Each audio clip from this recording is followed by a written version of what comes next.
Public health touches our lives every day, from preventing infectious diseases to ensuring access to high-quality, affordable healthcare, and everything in between. Earning your Master of Public Health online makes it easy to gain the skills and knowledge you need to find lasting solutions to our most pressing public health issues, locally and globally. With the online MPH from the University of Michigan School of Public Health, you can make the biggest impact on the communities you care about. Learn more at publichealth.umich.edu/online-MPH. Before we begin, we want to let you know that there will be some descriptions of workplace abuse that may be difficult for some listeners to hear. Please take care.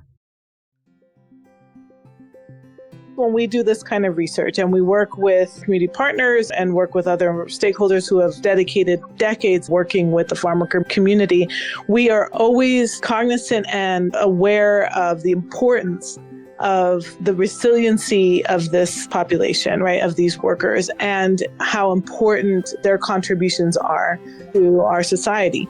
They are essential workers. They are picking the food that goes into the grocery stores that you're buying as a consumer and putting, on the table to feed your family. And without these workers, we wouldn't have them. They're human beings. They have families. They contribute positively to the communities where they live. And they have a lot of pride in the work that they do. And that came out in the interviews. There is a lot of pride about the work that's being done. And what was brought up by farm workers is that they want to be included into the communities, treated like human beings and respected for the work that they do. Hello and welcome to Population Healthy, a podcast from the University of Michigan School of Public Health. Join us as we dig into important health topics, stuff that affects the health of all of us at a population level, from the microscopic to the macroeconomic, the social to the environmental, from cities to neighborhoods, states to countries, and around the world.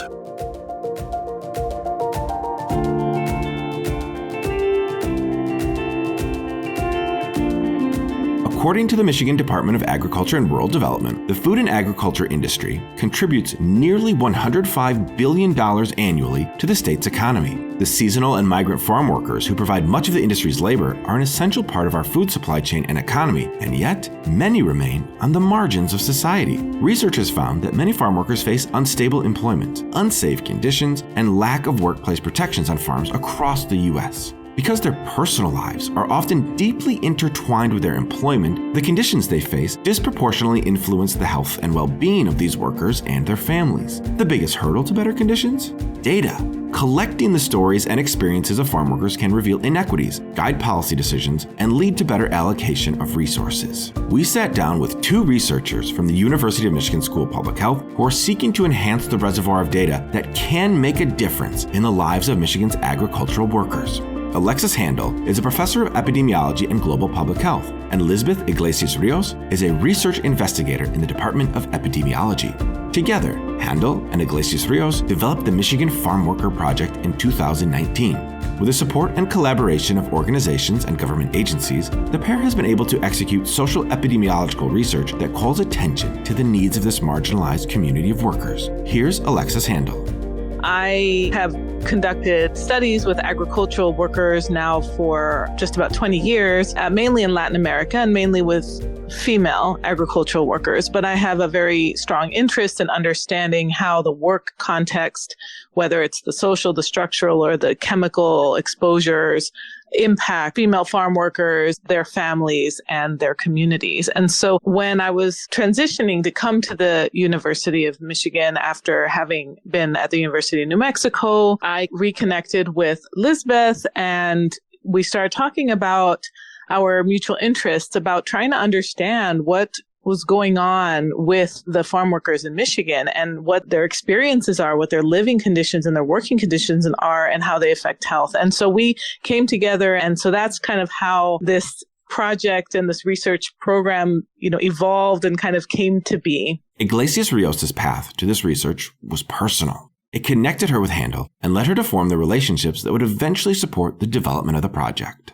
I did my PhD at the University of Michigan at the Department of Epidemiology, and my dissertation was on human trafficking. And I got very interested in this topic. It's very personal to me because my grandmother is a survivor of human trafficking. These are topics that are usually not well connected still in public health. So I was able to connect with some researchers in London, and they collected data on Southeast Asia on survivors of human trafficking. So after that experience with my dissertation, I was very interested in this topic, and I attended a conference on human trafficking. I was in the process of becoming a postdoc. And in this conference, I met an attorney, Diana Marin, from the Michigan Immigrants' Rights Center.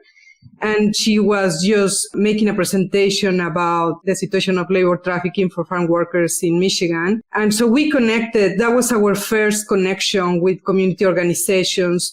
And from that initial contact, we started to develop connections with community organizations working with farm workers. So when we started to develop these connections with community organizations, we all have the common realization that there was important to develop research to inform policies and interventions for farm workers in the state, because there's very little research, formal research, that has been done with this population in the state. So we want to understand how precarious employment and labor exploitation affect the health of workers within the context of occupational and environmental epidemiology, and looking at more structural factors that drive these issues of precarity and labor exploitation. Because in the public health world, there's a lot of work that has been done with farm workers, but if you go to the literature, there's usually the exposure to pesticides in the workers, the injuries, the accidents, but there's a need to contextualize why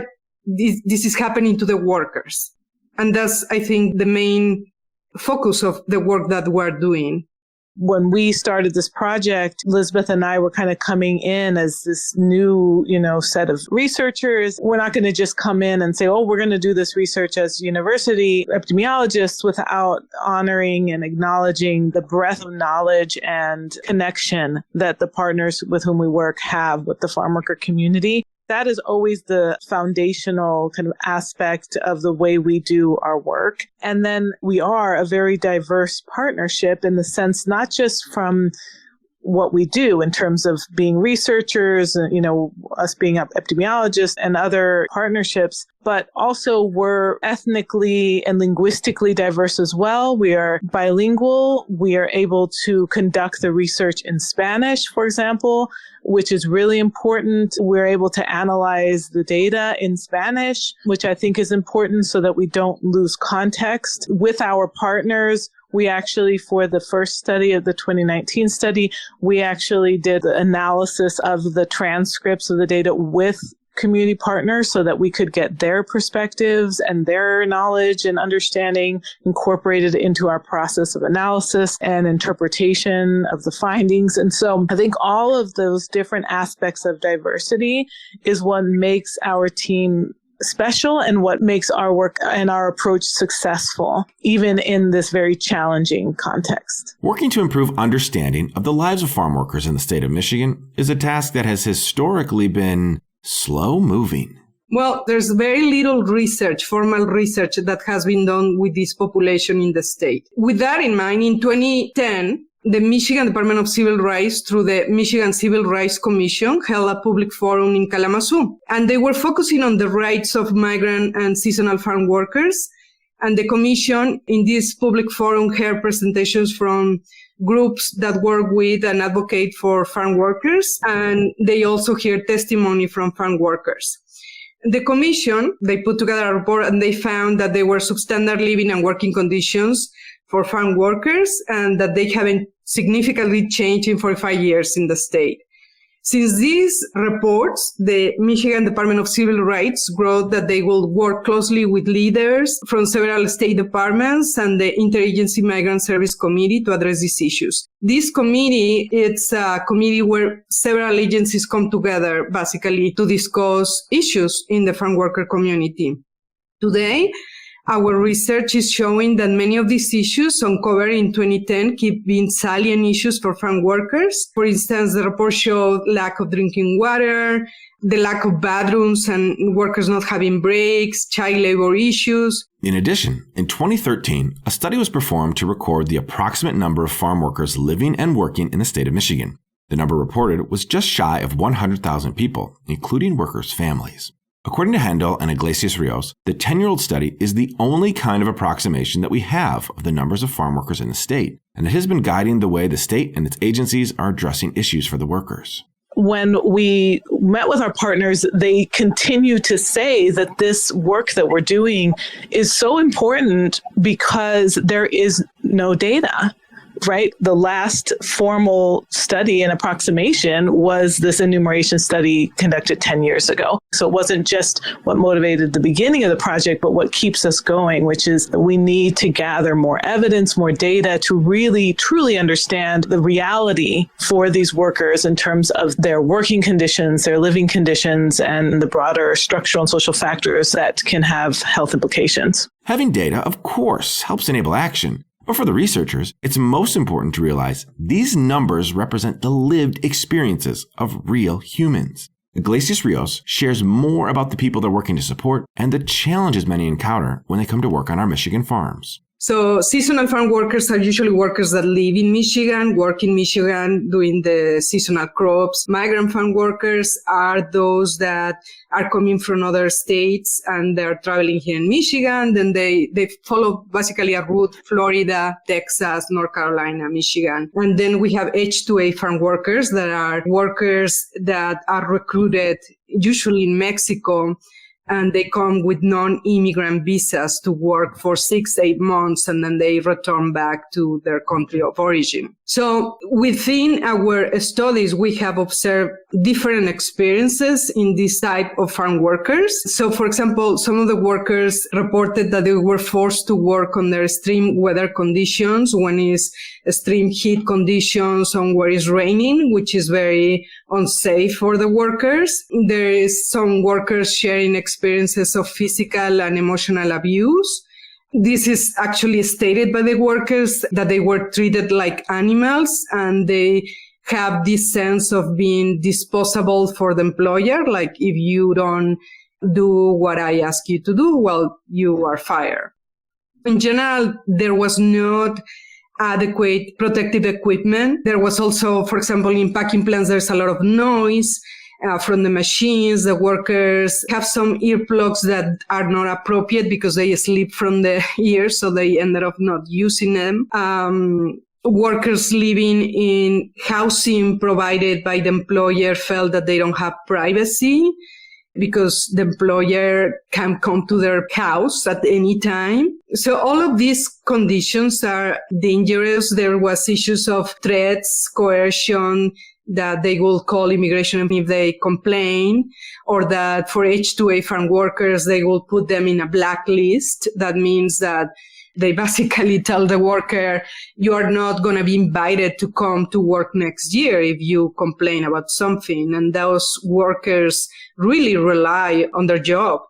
All of these issues, it creates this kind of culture of silence that is, I think, very dangerous for occupational health and the safety of these workers. You know, when we look at these conditions for the workers, you know, and the examples that they brought to our attention when we conducted these interviews really fell in kind of these broad categories of, you know, feeling exploited or having conditions that feel exploitative and dehumanizing, having, you know, very challenging workplace dynamics between coworkers as well as with, you know, the crew leaders and the growers. And then finally, the connection, the really important connection with housing. Oftentimes these workers are reliant on their employers to get housing and then face a lot of substandard kind of living conditions and issues of the privacy and not really having, you know, access to safe living conditions. What is clear from the data that they've collected so far is that without policies that enforce adequate protections, The overall health and well-being of these workers is in jeopardy. The interviews the team has conducted with female farm workers in particular have shed light on not just the health implications, but also the tremendous indignities that some of these individuals face. Some workers, and this was interviews conducted with women working in a packing plant, they were forbidden to use the bathroom, and this led to urinary infections in these workers. They time the breaks in the bathroom. They have to sign a paper when they go to the bathroom. They work with a very light plastic aprons.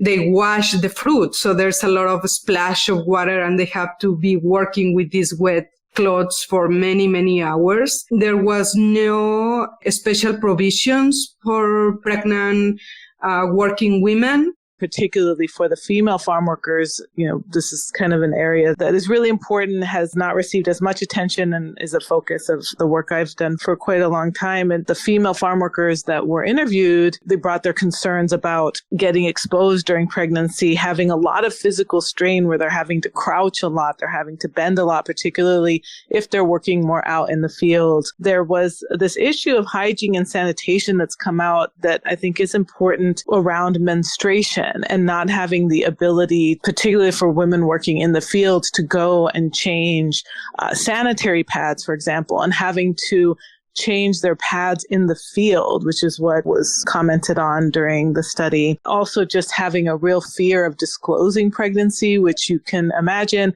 is not good for pregnancy, because the women may be hiding their pregnancy and therefore doing still a lot of the difficult work, potentially having exposures because they're just fearful that they will be let go, or they'll lose their job, or be treated in a different way because of the pregnancy. What came out, particularly for the female workers, but also workers with families, is that they felt that they had such long working hours that they didn't have that connection and the ability to appropriately care for their children. And they felt that it was very difficult to balance, the working hours and then taking care of children, and having to find childcare seemed to be always a constant source of stress for families, and particularly for the female workers. In all of these examples, we need to keep in mind that work is an important determinant of health, and is connected to many social determinants of health, like housing, economic stability, social connections,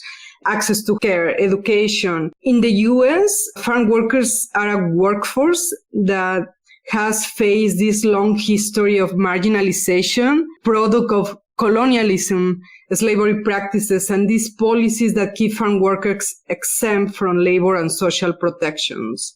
So there is a long history in which inequality originates from these oppressive structures that are driven by racism, discrimination, economic interests, and politics, creating these sort of disparate work trajectories for different segments of the population. So for different people in the workforce, the benefits of being employed, like having a regular paycheck, health insurance, sick leave, maternity leave, are not the same for all the workers. It's not equally advantageous. Iglesias-Rios says there are not enough resources and far too much risk for many of these workers to be able to report health and safety issues, let alone advocate for themselves. I don't think there is an integrated response to address the issues of this vulnerable workforce. In my opinion, the state regulatory agencies and organizations providing services to workers are underfunded and understaffed. The role of their outreach workers from the migrant resource councils in Michigan have to manage an excessive amount of cases. And even though some of these outreach workers are bilingual and have a lot of knowledge of the communities they serve, I don't think they are compensated properly. Why? Because there's not enough, I think, investment and funding from the state. Then we have the Michigan Occupational Safety and Health Administration, MIOSHA, that doesn't manage issues related to stress or coercion or abuses for workers, but this is a reality for workers. And if you go to their website to file complaints, they say that if the workers are facing some of these situations, they need to call the police. So given the social marginalization of these workers, it's very unlikely that any of these workers faced with these situations of abuse, coercions will call the police. And then we have the Michigan Migrant Labor Housing Program, who performs inspections of all housing in agricultural work sites. And as far as we know, this organization from the state operates with only 8 non-bilingual housing inspectors. Yet in their 2022 report, they indicate that these inspectors, the 8 inspectors, conducted more than 3,000 housing inspections for more than 28,000 farm workers in Michigan. So to me, this is an extremely low ratio of number of inspectors to housing inspections and kind of calls into question the rigor and quality of these inspections. I also think that it's needed that we have higher fines for housing and labor violations. Just to give you an example, in 2022, a worker in a farm in Michigan was killed when he fell from the tractor trailer, and the fine for the employer was only $7,000. It doesn't help anyone to have agencies that don't have the capacity to enforce the policies or regulations for the safety and health of these workers. Despite the limitations of current resources and services, the importance of Handal and Iglesias-Rios' work remains. Since its creation, the Michigan Farmworker Project has continued to be successful in obtaining both the qualitative and quantitative data that can support meaningful improvements to the lives of farm workers and their families. But it has not come easily. Completing this research has required creativity, quick thinking, and most importantly, an abundance of compassion. The reason that we are able to, highlight these experiences and this level of understanding of the context, of what the farm workers are facing is because we conducted qualitative research and did these very in-depth interviews with the farm workers as well as with stakeholders. And we were able to learn so much more. And both Lisbeth and I feel very strongly that it is important as epidemiologists that we also think about the approach of using qualitative methodology to get this deeper understanding of the context, because you wouldn't get this necessarily if you were just conducting maybe a more close-ended survey. We've had a lot of challenges in implementation that come from this kind of study, and I think they kind of fall in a couple of broad categories. We didn't necessarily have funds to be able to compensate community organizations and compensate for the use of facilities. And in some instances, even if the funds were available, there were organizational policies that didn't allow us to compensate organizations.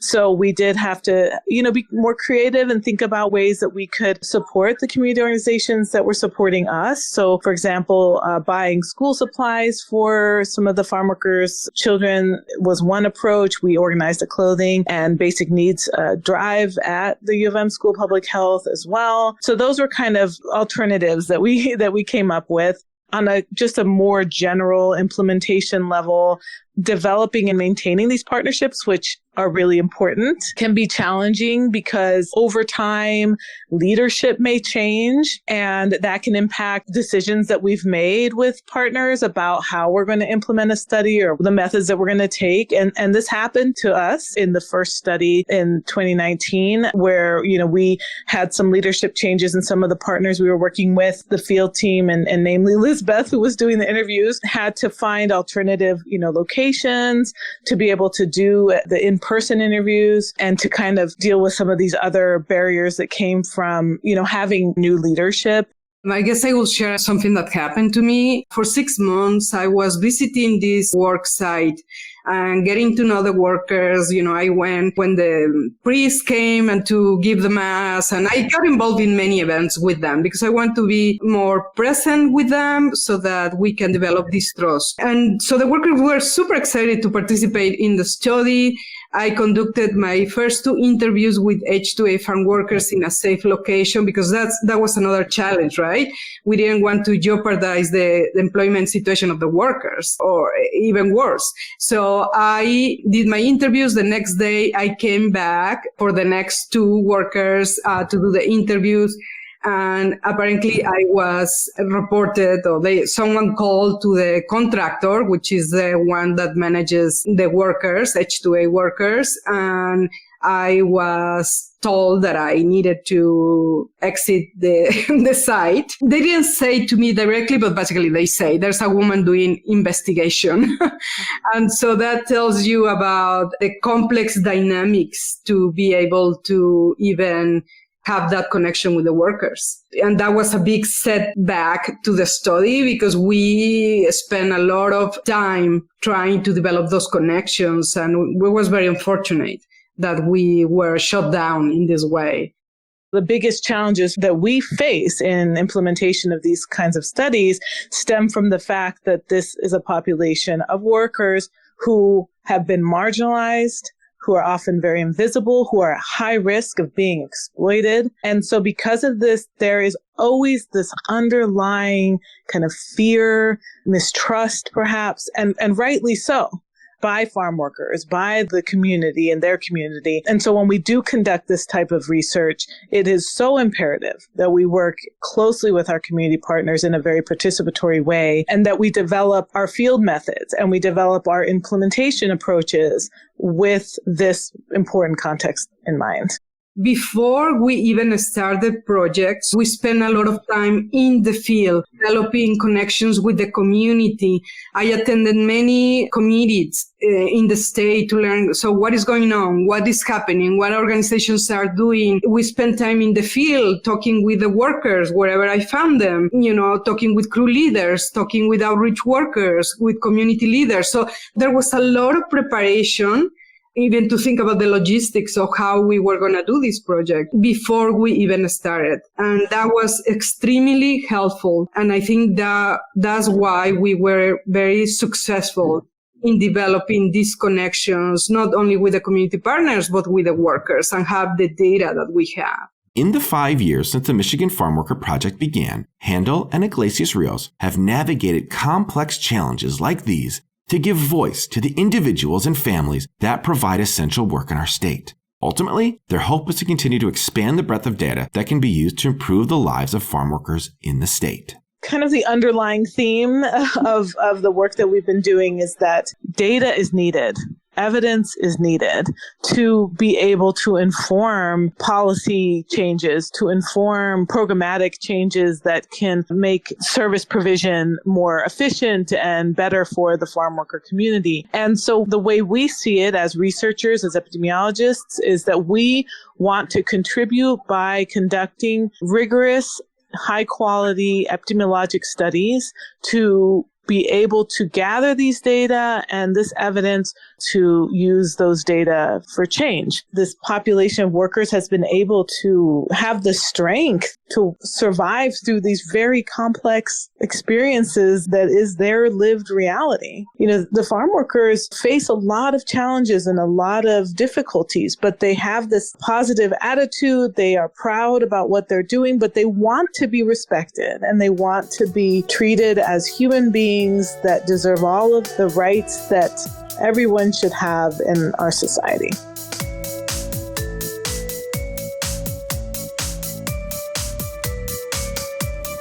Thanks for listening to this episode of Population Healthy from the University of Michigan School of Public Health. We're glad you decided to join us and hope you learned something that will help you improve your own health or make the world a healthier place. If you enjoyed the show, please subscribe or follow this podcast on iTunes, Apple Podcasts, Google Play, Stitcher, Spotify, or wherever you listen to podcasts. Be sure to follow us at UMICHSPH on Twitter, Instagram, and Facebook so you can share your perspectives on the issues we discuss, learn more from Michigan public health experts, and share episodes of the podcast with your friends on social media. You're invited to subscribe to our weekly newsletter to get the latest research news and analysis from the University of Michigan School of Public Health. Visit publichealth.umich.edu/news/newsletter to sign up.